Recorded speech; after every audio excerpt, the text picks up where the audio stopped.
Dissection of the kidney, the sagittal section. This outer layer right here is a tough fibrous connective tissue, so we're going to call this the capsule, this kind of purplish area right here. This is the capsule. This area here where things are going in and out of the kidney, like right between here, this would be the hilum or the hilus. If we were to pull all this stuff out right here, all these tubes and blood vessels, it would be hollow inside here. This would be the sinus area, the sinus, okay? When we slice the kidney, we have an outer cortical region and an inner medullary region. So all this would be the cortex, all of this would be the medulla, all right, would be the medulla. The medulla is broken down into these triangular areas that are called the pyramids. So this is a pyramid, pyramid, pyramid here, all these are pyramids. The base of the pyramid faces the cortex. The apex of the pyramid, which is known as the papilla, faces these little collecting cups right here called the minor calyces. So this would be an apex papilla, this would be a papilla, this would be a papilla, right there, all at the points right there, that's the papilla. Between the pyramids, we have these areas here. This is one, this would be a good one over here. These are called the renal columns, so they go between the pyramids. And just so you know, we can define a lobe as the column on this side, a pyramid, and then half of the column on this side. So between columns, the pyramid, and the cortex here, this whole region here would be the lobe. This is where urine is actually produced. So once we produce the urine drips down, it goes into these little collecting cups here. These are the minor calyces. Good, these are the minor calyces. When the minor calyces coalesce, they group together, they're gonna form a major calyx. So this is a major calyx. This looks like a major calyx here. This would be a major calyx right over here. Then the major calyces, they all come together to form the pelvis. Right? And then the pelvis is going to lead to the ureter, which goes out. And we looked at the ureter on the other model. It's those two tubes coming down.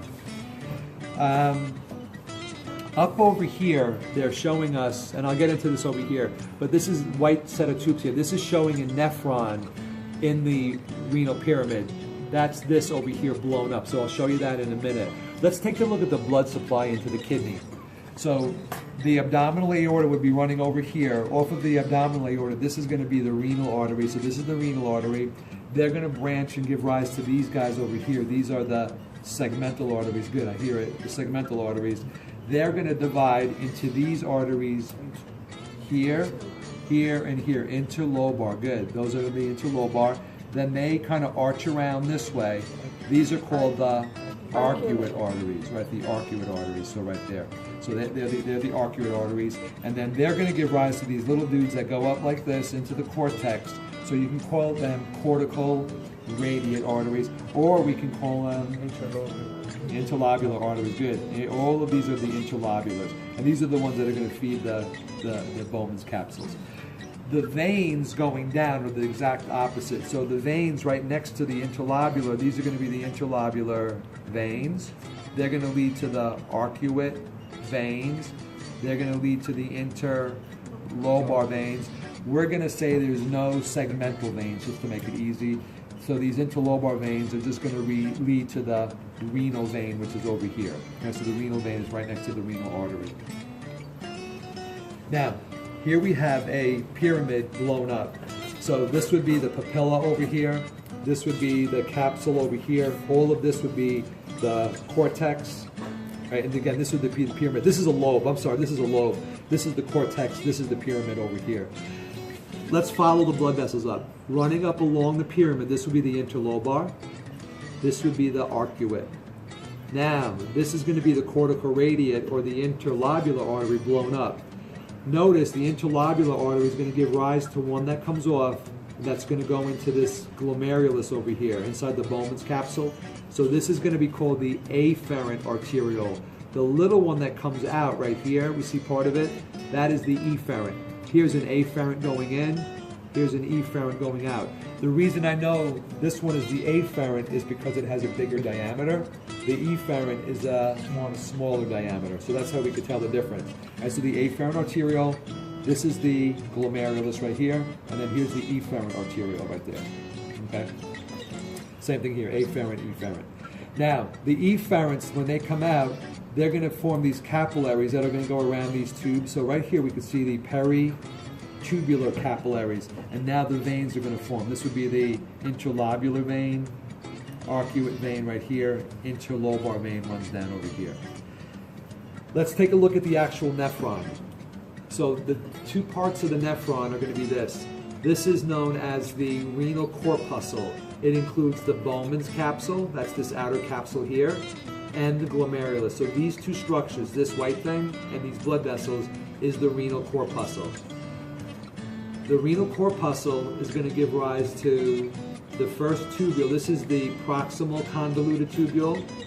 Then it's going to give rise to the descending loop of Henle that goes down like this. And then the one that comes up is the ascending, right? Ascending first, loop of Henle.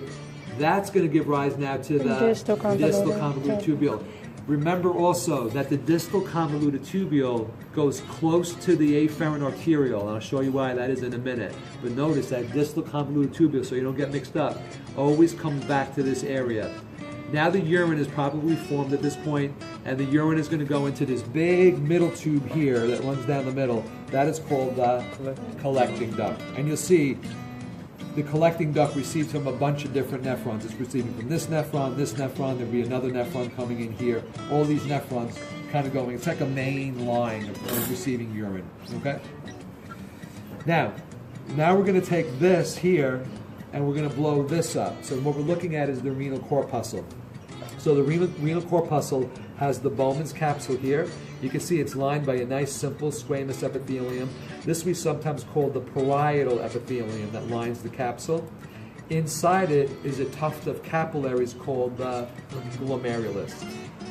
Here the glomerular capillaries are bare, so we can see the capillaries. But notice on this side, the capillaries are covered by cells.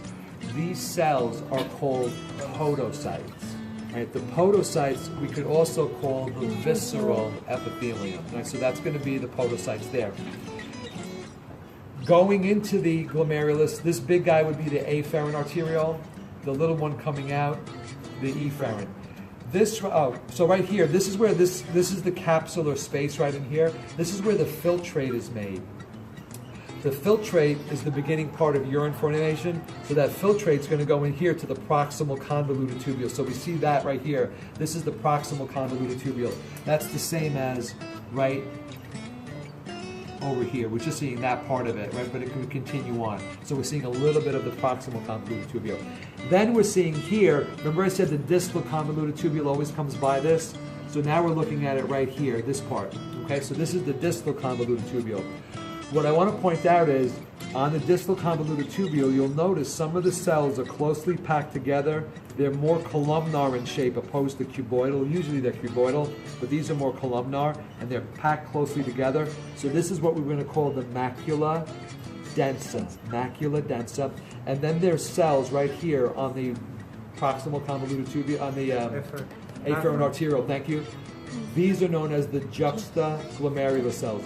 Both of these cells function to make the blood flow into the glomerulus consistent so that it doesn't fluctuate, because it would be bad if it went up and went down and went up and down based on your blood pressure. We need that to stay constant. So these cells are working on keeping everything nice and constant. So those are called apparatus?